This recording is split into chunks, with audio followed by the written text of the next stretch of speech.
Alright guys, I'm back. I'm doing another evidence vlog for you, so I hope you didn't miss me. Let's dive right in. One of the two things that we like to do on the Stanley ghost hunts, if the activity might be a little bit quieter, is we like to bust out either the spirit box or start doing something called table tipping. I'm going to talk about table tipping next time. That one really gives me a headache because I'm not sure what to think about it. But the spirit box is fascinating. This is a spirit box. Come in a lot of different forms. They started with the original Frank's boxes, which is kind of just a piece of wood with like spare transistor radio parts on it.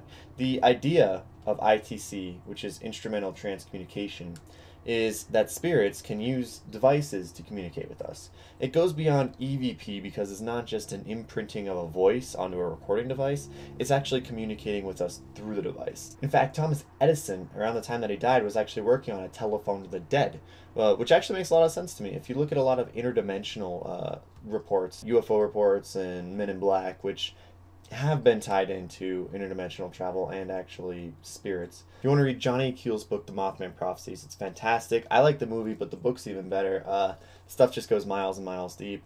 This guy, he studied UFO reports and alien abduction theory for a long, long time, and he actually has some radical different theories on it, so I highly recommend this. It's a good example of not taking everything at face value in the field. We think aliens, we think little beings from Mars coming in and beaming us up at night, when actually he thinks they're a condition of Earth, that they're actually part of this planet, and that the lights and stuff like that are a lot more natural than we sometimes seem to think. So I encourage you to look into that and educate yourself. Take different perspective on different theories.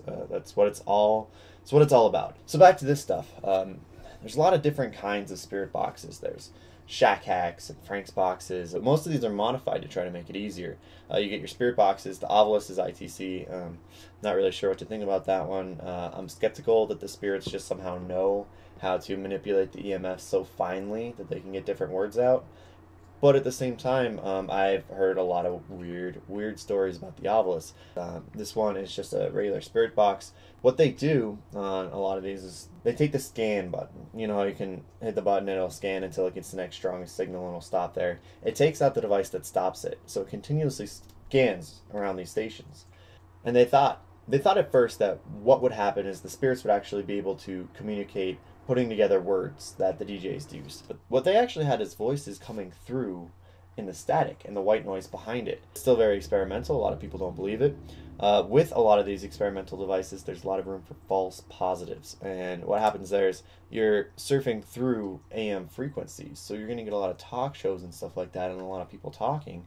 And you might get a name pop out sometimes. And so you have to be very critical. I'm going in very open-minded and critical. I'm not sure what to make of it. I don't necessarily believe that ghosts are communicating out of this, but I've heard some weird stories, and the very first time that I ever used one of these was very odd. We were sitting in the basement of the Stanley, and apparently Paul likes to talk on this. Paul is one of the spirits there. He was an old maintenance man, and he died on his way to the hospital after having a heart attack. And sometimes you'll hear his voice, sometimes you'll get EVPs of his voice. I got an EVP the very first time I was at the Stanley of him saying, hey. But the very first time that I was using this, we got his voice. Callie says, Paul, if you're here, can you say your name? Not hearing anything. She says, Paul, you're going to have to do it loud, okay? And as soon as she says that, a voice comes through that says very loudly and clearly, Paul. Now, I wasn't quite impressed with it at the time because names and numbers are some of the most common things that are said on the radio. And so if you randomly come across one, that's going to happen. But this one said Paul, so that's a really big coincidence. Most people were impressed with it at the time. Everyone went, ooh, zahs, it was neat. I was a little skeptical because it was my first time using the device. But when I went back and listened to the audio, that's when everything changed for me. Because the voice was tremendously louder than anything else that had come before it. And even louder, I think, than we heard it in person. It sounded louder than Callie's voice at the time.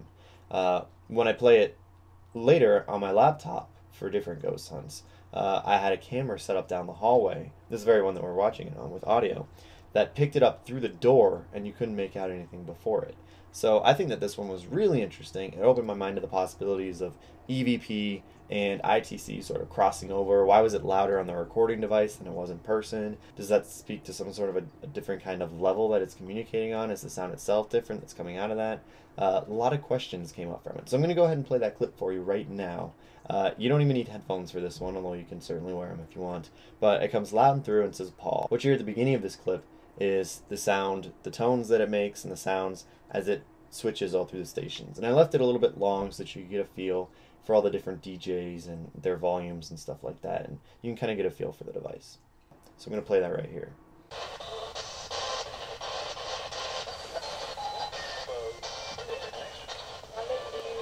So quiet.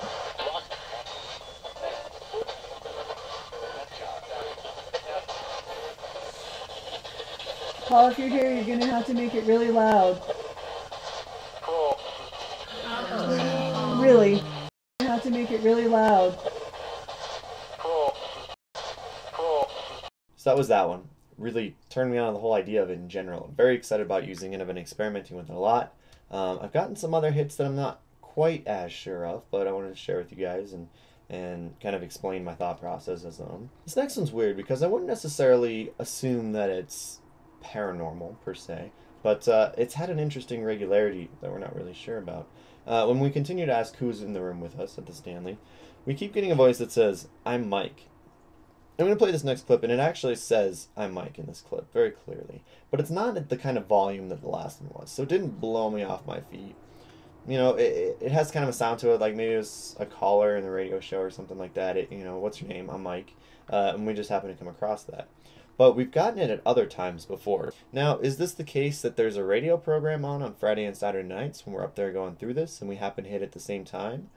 I suppose, but it's a bit of a stretch and enough of a coincidence that I think it's worth looking into. It stays on these stations for, you know, maybe half a second or so, and there's some overlap with other stations, and so we might get a bit of a conversation before it moves on, but then it goes around for another 20 seconds or so before it repeats. So you get like a half a second on every radio station every 20 seconds. Is that enough that you might get a name a couple times? Possibly so. So I'm looking for more of the odd things, and the recurrence of this is odd enough that I want to share it with you. So this is Mike. Who's speaking to us? Can you tell me your name? I'm not sure I know who you are. And Mike. Again with the mic. I've only recorded Mike one other time speaking that name, although we thought we've heard it more than one time. It actually segues us into this next clip pretty nicely. What we hear is what sounds like a help or a well sound. There's not necessarily a strong P at the end, and I thought it was help at first, but it could actually be the word well. But it was significantly louder in the same way that Paul's voice the very first time was significantly louder, that it actually picked up on the camera out in the hallway that I had running at the time. The other interesting thing is that there's a mic that follows it that's also picked up on the camera outside, but it's a little bit fainter, so possibly more debatable, but it's interesting that that mic came up the second time. So I'm going to play that clip for you. There's the help, and then followed by a couple seconds afterward, the mic, which is what's focused on at the time. They don't hear that first word as being particularly loud, which I think is more significant towards possibly being something supernatural. Take a listen.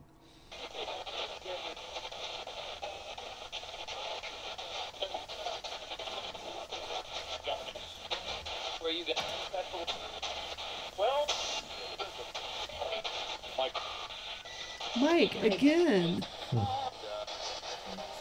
Who is Mike?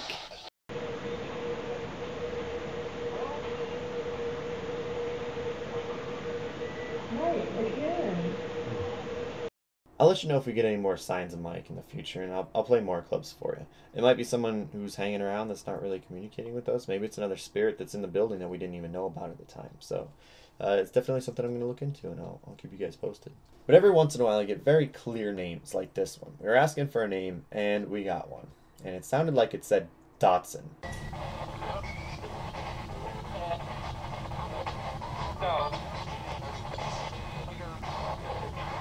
Would you be willing to tell me your last name?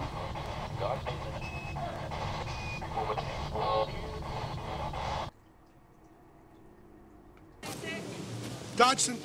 Dodson! We've got Dodson here! See, nobody cares.